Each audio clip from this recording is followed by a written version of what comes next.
Buenos días a todos. Agradecer en primer lugar a Organon por su apoyo logístico y es un placer daros la bienvenida a esta nueva sesión de latido y además de la mano de un ponente de lujo como es el doctor Castillo del Hospital General de Elche, que nos va a hablar acerca de un tema muy interesante y bonito que genera dudas en nuestro día a día, como es el de la ablación de fibrilación auricular en presencia de cardiopatía estructural.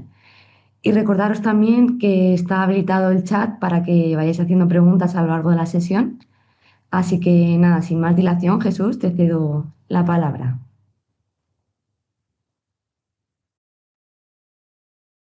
Hola, buenos días. Gracias, Laura, por la presentación. ¿Me escucháis todos? Si me confirmáis, empiezo. Vale. Sí se escucha, sí se Bueno, escucha. sí, ¿verdad? Vale.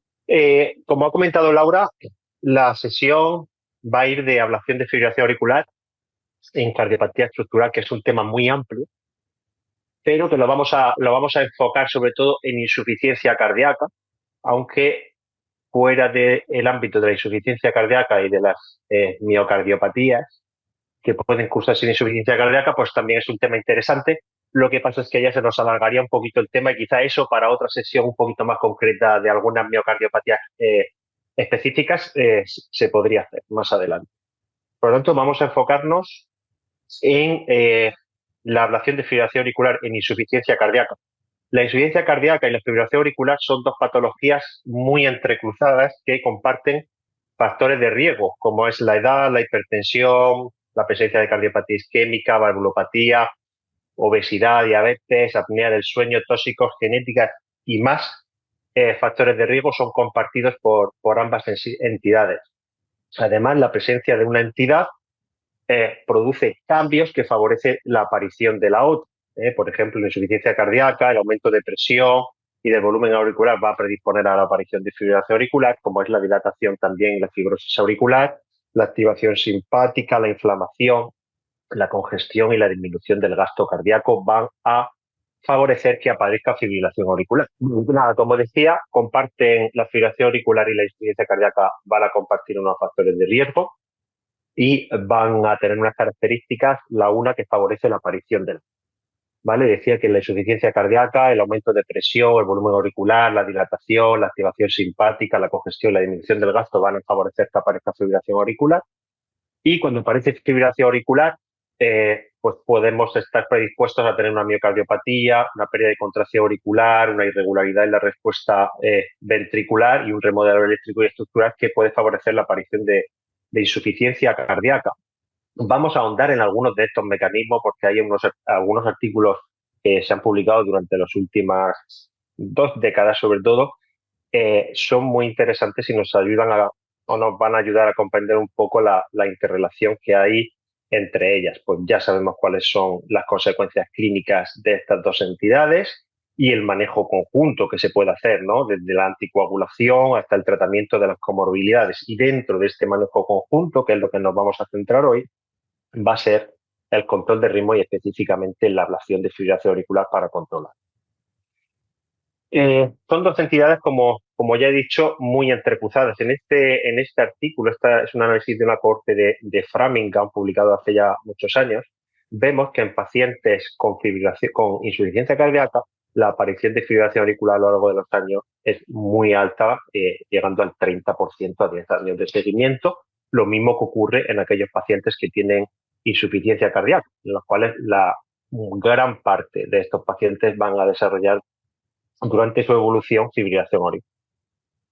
Esto es así, pero también es importante como el orden de aparición de estos dos factores. En este artículo vemos cómo pacientes que tienen fibrilación auricular, la aparición de insuficiencia cardíaca no va a variar el pronóstico de los pacientes. Sin embargo, en pacientes que tienen insuficiencia cardíaca, ya sean con fracción de eyección preservada o deprimida, la aparición incidente, es decir, durante la evolución de fibrilación auricular, esto sí va a marcar un pronóstico infausto en este grupo de. ¿Cuáles son los mecanismos de la relación? Pues este artículo es un artículo muy bonito, realizado con resonancia cardíaca en pacientes que tienen fibrilación auricular paroxística y persistente comparados con un grupo control. Lo que hacen es analizar el tiempo T1, como sabéis, cuando este tiempo está acortado nos indica que en el miocardio va a haber infiltración o fibrosis, ¿no? Digamos que es un marcador de fibrosis intersticial difusa en el ventrículo. Este artículo analizó la presencia de fibrosis intersticial difusa en pacientes que tenían fibrilación auricular aislado, es decir, no tenían factores de riesgo como hipertensión, obesidad, que pudieran favorecer la aparición de fibrilación auricular, y lo compararon con un grupo control sin fibrilación auricular. Como vemos, el tiempo está más acortado en el grupo de pacientes con fibrilación auricular y además hay un gradiente, una graduación. De manera que aquellos pacientes que tienen fibrilación auricular persistente tenían un tiempo T1 más acortado que aquellos pacientes que tenían una fibrilación auricular paroxística, con lo cual hay una relación. ¿Cuál es el sentido de la relación? Pues hay algunos trabajos que ahondan un poco en este sentido y vamos a ver con posterioridad. Por lo tanto, vemos que la fibrilación auricular de alguna manera se asocia a la presencia de fibrosis ventricular, pero vemos que cuando aparece insuficiencia cardíaca, esto también promueve una serie de cambios histológicos en el miocardio auricular. En este artículo lo que se analiza es la presencia de fibrosis en el tejido auricular y se compara un grupo control con un grupo en el cual se imita la aparición de fibrilación auricular estimulando rápido la aurícula. Vemos que no hay cambios tisulares en ambos grupos, pero sin embargo en el modelo de ratones con insuficiencia cardíaca sí que vemos que hay una infiltración y una fibrosis intersticial en la aurícula que pues es el prolegómeno a que luego aparezca la enfermedad, ¿vale? Con lo cual, digamos que el mecanismo es bidireccional. Este artículo he publicado muchos años después, en 2018, el Cámara, un estudio muy interesante porque analizó mediante resonancia la presencia de fibrosis difusa en el miocardio y se comparó. En este grupo eran pacientes con miocardiopatía dilatada, CEBIS inferiores al 45%, con un buen control de frecuencia cardíaca, eso hay que decirlo, a los cuales se aleatorizó a tratamiento médico o a tratamiento de ablación de fibrilación auricular. Se vio que en los pacientes que fueron sometidos a una ablación de fibrilación auricular, hubo una disminución de la fibrosis miocárdica después de hacer la ablación, mientras que en los pacientes que fueron sometidos a tratamiento médico no se observó diferencia, ¿vale? Vemos cómo los pacientes que son sometidos a ablación, digamos, sería el T1 basal, disminuye, ¿vale? Y luego, pero no se llega a normalizar respecto a los controles normales, con lo cual la ablación de fibrilación auricular conlleva a una regresión de esa fibrosis miocárdica, y esto es importante porque nos dice que este proceso puede ser al menos parcialmente reversible. Y esto ya lo habíamos visto o se había intuido en artículos también más antiguos, en este artículo de Kahn publicado en New England en 2008, fueron pacientes también con miocardiopatía, un perfil muy parecido, con miocardiopatía dilatada, a los cuales fueron sometidos y fibrilación auricular sintomática, que fueron sometidos a ablación de venas pulmonares o a ablación del nodo implante de dispositivos con estimulación biventricular. Entonces, se observó que en estos pacientes, en los pacientes que fueron sometidos a ablación de venas pulmonares, hubo una mejoría de la fracción de eyección, ¿vale? Y esto, años más tarde, con el artículo previo del Cámara, pues nos puede dar una indicación de por qué puede pasar esto. Pero ya hace años ya habíamos visto que la ablación de venas pulmonares en este tipo de pacientes puede mejorar la fracción de eyección, y es algo que vamos a ver también en artículos que han salido posteriormente, en estudios que han salido posteriormente. También, además, estos pacientes mejoraron sintomáticamente mediante la realización del test de 6 minutos. Bueno, pues en el Cámara, como digo, aquí este estudio se publicó un año antes que el que he puesto anteriormente, Y lo que vemos en el grupo de pacientes sometidos a ablación, vemos que hay una diferencia de la CEDI muy importante. Recuperan 18 puntos de la CEDI respecto a la CEDI basal versus el 4% en el tratamiento médico, ¿vale? Con lo cual, esto ya nos está diciendo que la ablación de la fibrilación auricular va a llevar mediante mecanismos que todavía no se conocen del todo, pero que podemos ahondar y vamos a hacer ahora un poco más adelante en la presentación, digamos, de alguna manera revierte o enlentece el progreso de la fibrilación auricular, ¿vale?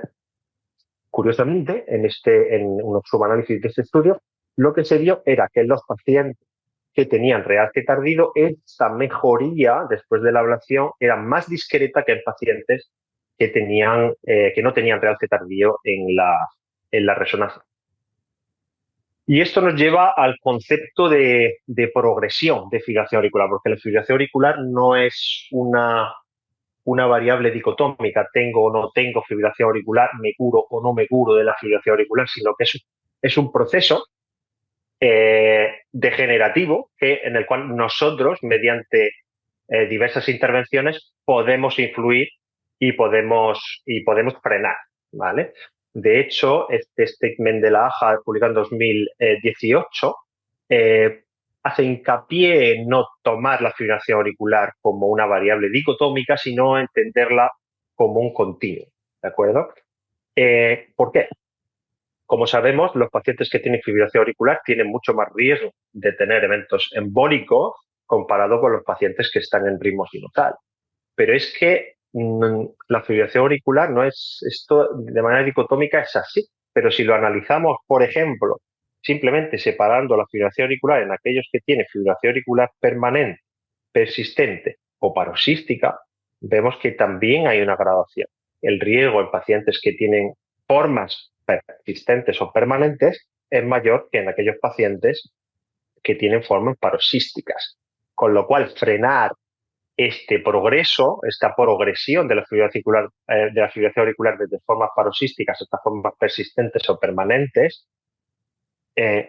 probablemente sea el reto al que nos enfrentamos, ¿no? ¿Y esto por qué es así? Fijaos en esta diapositiva tan interesante en la cual analiza cuándo aparecen los eventos tanto embólicos como por hospitalización por insuficiencia cardíaca en pacientes que tienen fibrilación auricular. Vemos que justo en la fase en la cual pasamos de formas paroxísticas a formas persistentes en este periodo de progresión es cuando tenemos más riesgo de tener una insuficiencia cardíaca, de padecer la insuficiencia cardíaca o de tener un evento.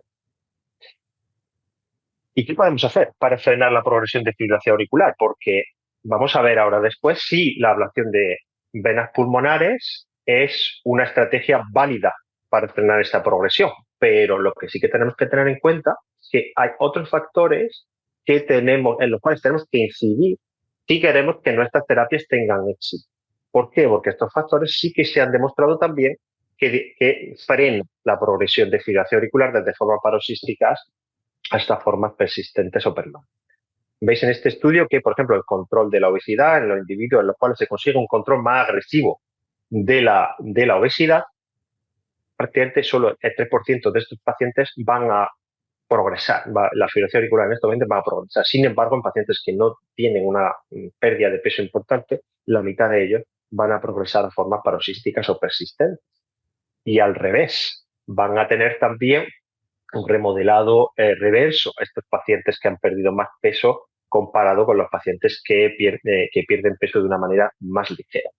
El SAO también es una patología que tenemos que controlar. Como vemos en este estudio, el control del SAO con CPAP no tuvo un impacto en los eventos que se analizaron en este estudio, pero sí tuvo un impacto sobre la progresión de la fibrilación auricular. El estudio Early AF nos evalúa qué efecto tiene la ablación de fibrilación auricular sobre la densidad de fibrilación auricular y sobre la progresión de la fibrilación auricular. De tal manera que en este grupo, en este estudio, lo que se analizan son pacientes prácticamente recién diagnosticados de fibrilación auricular, a los cuales se les va a aleatorizar a una estrategia de ablación sin pasar previamente por la toma de fármacos antiarrítmicos o a una estrategia de terapia farmacológica. Es un estudio en el cual el crossover de un grupo a otro, que esto es bastante común en este tipo de estudios, hay bastante crossover. En este estudio se limitó mucho esta posibilidad, con lo cual los resultados son bastante puros. ¿Qué es lo que se vio? Que los pacientes, lógicamente, sometidos a ablación, esto ya lo sabemos de hace tiempo, la ablación es más eficaz, ¿vale?, para controlar los episodios de fibrilación auricular que los fármacos antiarrítmicos. Pero no solo eso, también se vio que la densidad de fibrilación auricular en los pacientes que fueron sometidos a ablación fue mucho menor que en aquellos pacientes que fueron sometidos a tratamiento antiarrítmico. ¿Y cuál es la incidencia, digamos, de progresión a fibrilación auricular persistente en este estudio? Pues se vio que en los pacientes con ablación esta progresión se frenó muy marcadamente respecto a los pacientes que tomaban fármacos antiarrítmicos. De tal manera que los pacientes que fueron sometidos a ablación, en este estudio lo que se hizo fue una crioablación de venas pulmonares, tan solo prácticamente el 2% de pacientes progresaron a formas persistentes, mientras que los pacientes que estaban con fármacos antiarrítmicos experimentaron una evolución que fue esa tasa del 7% anual, ¿vale? Y en otras series lo que se ve es que pacientes sometidos a tratamiento médico, lo que observamos es una progresión desde formas paroxísticas a formas persistentes de en torno al 8-15%, ¿vale? Un inciso antes de continuar. En este estudio, como pasa en muchos estudios de ablación de fibrilación auricular, bueno, se analizan cuáles van a ser los efectos secundarios, tanto en el grupo de fármacos como en el grupo de ablación, y curiosamente en el grupo de fármacos tenemos más efectos, más complicaciones que en el grupo de ablación, ¿vale? Y esto va a ser un continuo que se va a ver en otros estudios, en los cuales las complicaciones son similares. Lo que ocurre es que probablemente las complicaciones que aparecen en pacientes que llevan fármacos son más diferidas y como que nosotros estamos más despersonalizados o menos ligados a la aparición de esa complicación, mientras que las complicaciones que pueden aparecer en los pacientes que se someten a ablación son más acotadas temporalmente y más identificadas, ¿no? De alguna manera, digamos que no es ¿por qué los fármacos antiarrítmicos no funcionan o funcionan peor?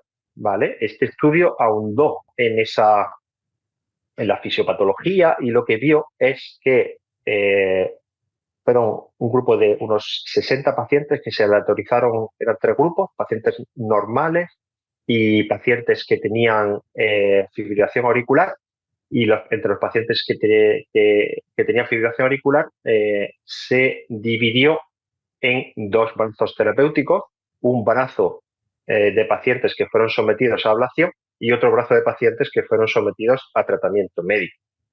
Como vemos, en el grupo control no hubo diferencias en el strain auricular, mientras que en el grupo de tratamiento médico hubo un empeoramiento del strain auricular, mientras que en el grupo fue sometido a ablación de fibrilación auricular hubo una mejora del strain.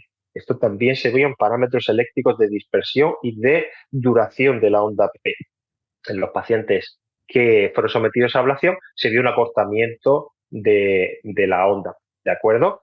Que no fue observada en los pacientes que fueron sometidos a tratamiento médico. Con lo cual, esto ya nos está diciendo que la ablación probablemente sea un tratamiento más global. ¿Y por qué es más global? Porque, fijaos, digamos, las dianas donde actúan los fármacos antiarrítmicos realmente actúan a nivel de canales, únicamente a nivel de remodelado eléctrico, pero la ablación no solamente actúa a nivel de controlar los focos ectópicos, sino que también va a interferir o va a modificar el sustrato de reentrada y va a modificar también o va a tener un impacto en el control nervioso autónomo, en el remodelado estructural, ¿de acuerdo? De tal manera que es una intervención que incide sobre mecanismos más amplios que los cuales, digamos que en esos mecanismos los fármacos antiarrítmicos no tienen ningún efecto, ¿vale?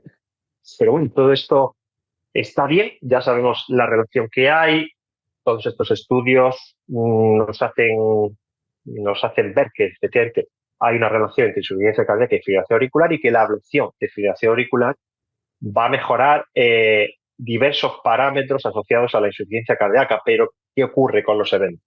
¿Vale?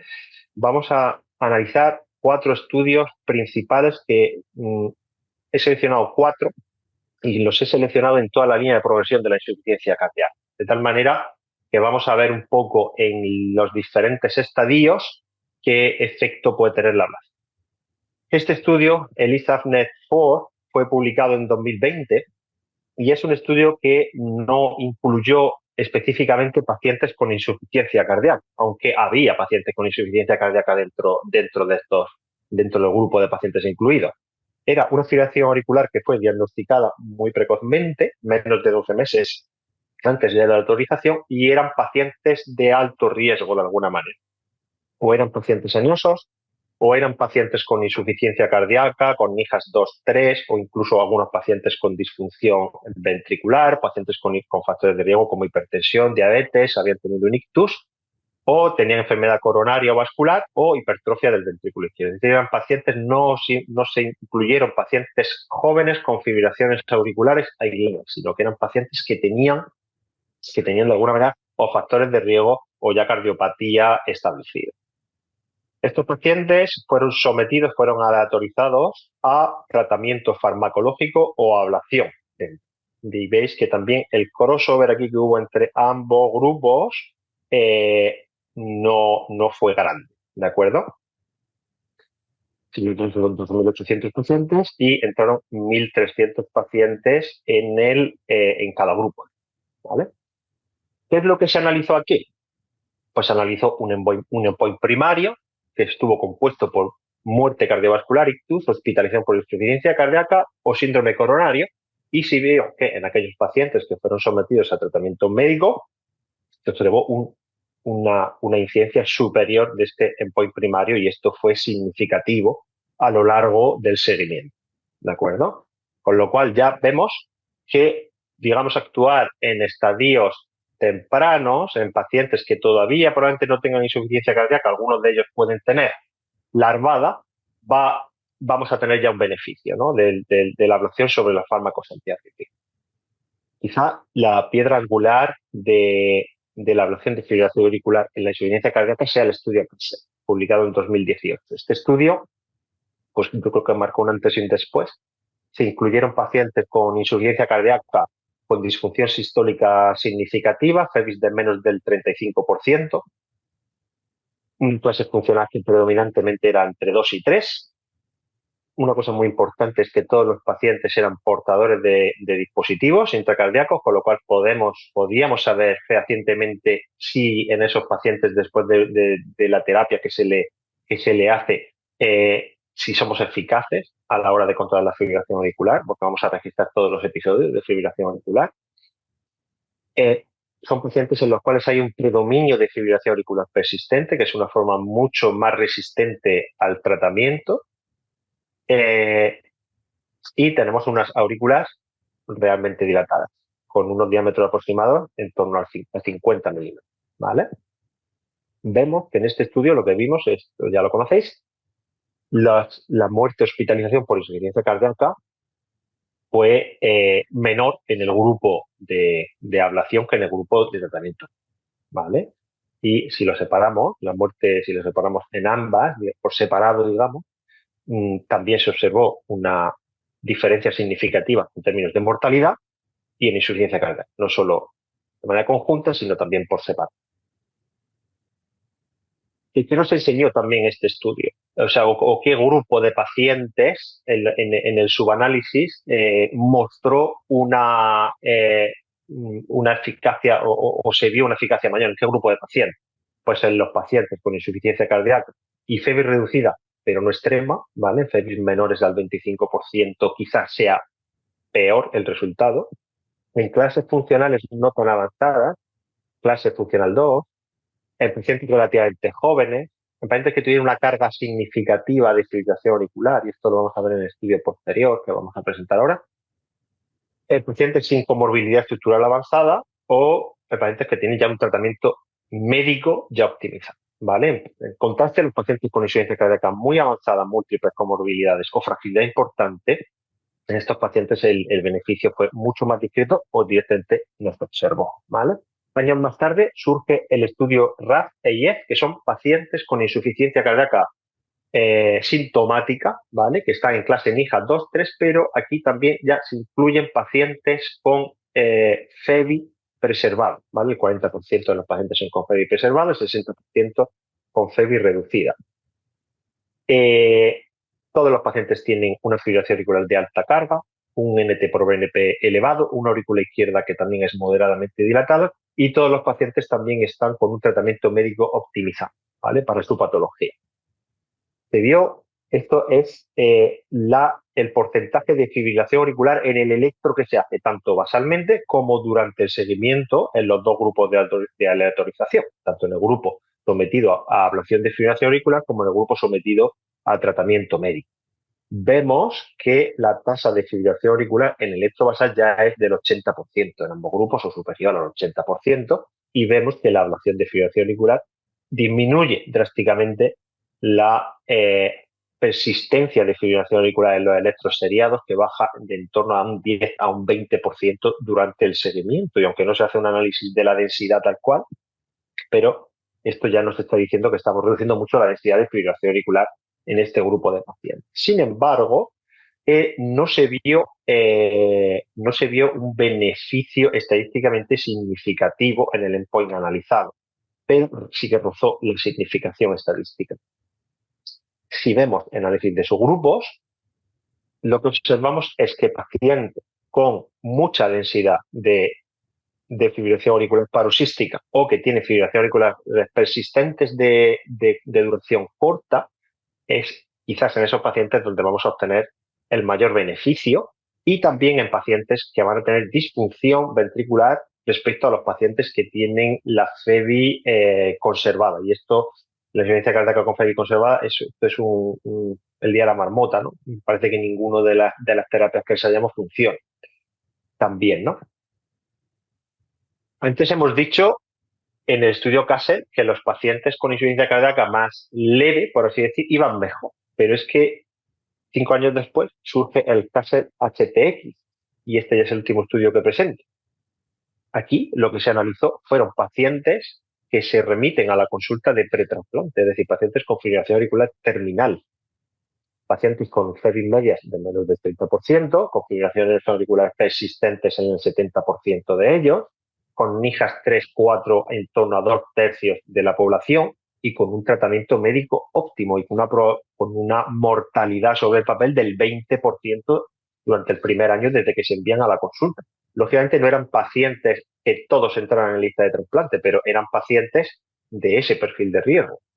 Aquí se autorizó el tratamiento médico versus la ablación, y vimos que hubo un efecto brutal sobre la muerte de cualquier causa y sobre el endpoint combinado principal de ingreso por insuficiencia cardíaca, entrar en lista de trasplante, necesidad de un dispositivo de asistencia ventricular.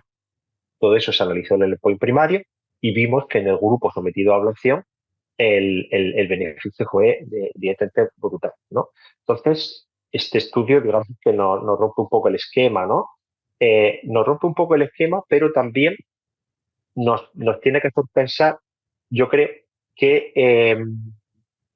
en cada escenario tenemos que esperar cosas diferentes. Lógicamente, en pacientes que están en consulta de pretrasplante, el objetivo ya no es vamos a quitarle todos los episodios de fibrilación auricular, o medir la eficacia por tiene o no tiene fibrilación auricular durante el seguimiento. Aquí simplemente se trata de ganar tiempo, y ganar tiempo en este grupo de pacientes es muy importante. Una de las críticas que recibe este estudio es que se paró a los 18 meses por el beneficio observado y no se dejó evolucionar hasta los 36 meses que tenían previstos, y eso podía haber sido una de las causas por las que eso se vuelve beneficio. Pero es que probablemente en estos pacientes, si ponemos un tiempo de seguimiento muy largo, al final no va a haber diferencia, porque son pacientes pretrasplante. La mortalidad es muy alta si dejamos un seguimiento a muchos años. Y aquí yo creo que se trata es de ganar tiempo. y en ganar tiempo en pacientes seleccionados por insuficiencia cardíaca avanzada, pues esta es un arma más que tenemos, como también tenemos la resincronización, los nuevos fármacos que están saliendo y demás. Con lo cual yo creo que esto habrá que ver qué pacientes se van a beneficiar de la ablación, pero es algo muy interesante. Y en lugar de poner una diapositiva de conclusiones, porque yo creo que más que conclusiones, lo que nos deja son muchas preguntas, la ablación de fibrilación auricular e insuficiencia cardíaca, va a ser los retos que vamos a tener de aquí a los próximos años, ¿no? Yo creo que el principal reto es identificar el fenotipo de paciente que más te va a beneficiar, ¿vale? ¿Cuál va a ser el momento óptimo de intervención dentro de ese continuum que observamos? Tenemos que saber si la fibrilación auricular es menos determinante en pacientes con insuficiencia cardíaca y FEBI preservada y qué podemos ofrecerles a estos pacientes. Luego tenemos el reto de integrar la ablación en el arsenal terapéutico actual con los nuevos fármacos. También tenemos, y esto es algo que ya estamos experimentando, digamos que las nuevas tecnologías de ablación, qué impacto va a tener en el control de fibrilación auricular y qué impacto puede tener en el pronóstico de pacientes con insuficiencia cardíaca, específicamente la aparición de PCA durante los últimos años y el abordaje de, digamos, de estructuras que vayan más allá de las venas pulmonares. Y luego también una cosa muy importante es, estos estudios son estudios que están realizados sobre población muy seleccionada. El CASEL seleccionó el porcentaje de pacientes que estaban en el CASEL, me parece que fue del 10% del total que se escanearon. Y, por ejemplo, en el CASEL HTX fue un estudio unicéntrico con mucha experiencia, también pacientes seleccionados, con lo cual nos queda el reto de la generabilidad y reproducibilidad de los resultados publicados en estos estudios. Y yo creo que con esto acabamos. Muchas gracias por la atención y nada, pues si tenéis alguna pregunta, intentamos resolverla. Nada, te felicitan por la presentación y bueno, si no hay más preguntas, cedo la palabra a Sergio para despedir la sesión. Buenos días a todos. En primer lugar, muchas gracias, doctor Castillo, por su excelente presentación y a toda Laura García Cano por su moderación. Muchas gracias a los dos. Nada, solamente darle las gracias también a la Sociedad Valenciana de Cardiología por darnos la oportunidad de seguir patrocinando este evento y comentarles que hay una novedad. Las grabaciones que ahora estarán grabadas no solamente 72 horas, estarán grabadas 7 días en diferido y luego, como siempre, aproximadamente a los 10 días quedarán grabadas todo el año tanto en Organon Pro como en la web de la Sociedad. Y instarles a la siguiente charla, que será el 26 de marzo, en el cual el doctor Carlos Chamorro Fernández del Hospital Virgen de los Lirios de Alcoy dará una ponencia sobre actualización en diagnóstico y tratamiento de la hipertensión arterial pulmonar. Con todo ello, pues nada, muchas gracias y con esto cerramos la sesión. Gracias a todos.